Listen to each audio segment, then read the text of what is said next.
Friends, आज हम बात करेंगे होमोफोन्स के बारे में, यानी समान ध्वनि वाले शब्द।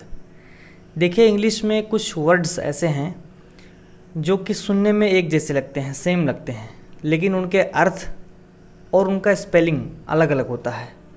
जैसे कि मान लीजिए किसी ने कहा डियर का मतलब क्या होता है, तो आप बोलोगे प्रिय, लेकिन मैं बोलता हूँ नहीं, हिरन होता है। तो दोनों ही सही है, क्योंकि देखिए DEAR डियर का मतलब होता है प्रिय, जैसे Rohan is my dear friend, और DEER डियर का मतलब होता है हिरन, जैसे डियर इज़ ग्रेजिंग। तो इस तरह से आपको सुनने में एकदम सेम लगता है, सुनने में कोई फ़र्क नहीं लगता आपको वर्ड्स में, लेकिन इसका मतलब यानी इसका अर्थ और स्पेलिंग जो होता है वो अलग अलग होता है। इन्हीं को हम बोलते हैं होमोफोन्स। कुछ और एग्जाम्पल्स के माध्यम से इनको हम समझते हैं। जैसे मान चेक, चेक का मतलब है रोकना या ठीक से देखना, जैसे he will check my accounts tomorrow, clear है। और दूसरा चेक का मतलब होता है बैंक का चेक, जो चेक होता है जैसे कि 10,000 का 5,000 का चेक देते हैं ना, जैसे give me a cheque of 1,000 rupees.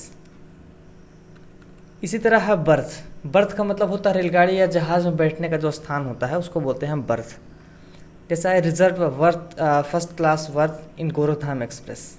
दूसरा होता है वर्थ का मतलब जन्म, जैसे what is your date of birth. इस तरह से होल का मतलब होता है गड्ढा, और होल का मतलब होता है संपूर्ण।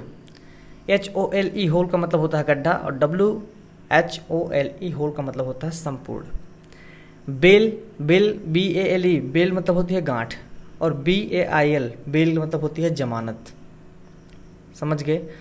डाई होता है, डाई का मतलब होता है मरना, DIE, और एक DYE डाई का मतलब होता है रंगना।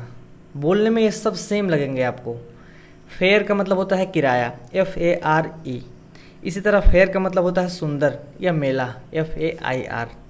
ऐसे ही माइनर का मतलब होता है खान में काम करने वाला आदमी, जो कोयले वगैरह के खान में काम करते हैं ना, उनको बोलते हैं माइनर। और दूसरा होता है माइनर का मतलब नाबालिग, जैसे नाबालिग होता है। तो इस तरह से देखिए, सबसे पहली बात यह है कि शब्दों की, देखिए लिखा हुआ मैंने कि शब्दों की भिन्नता को समझने के लिए पूरे वाक्य को ठीक से सुने।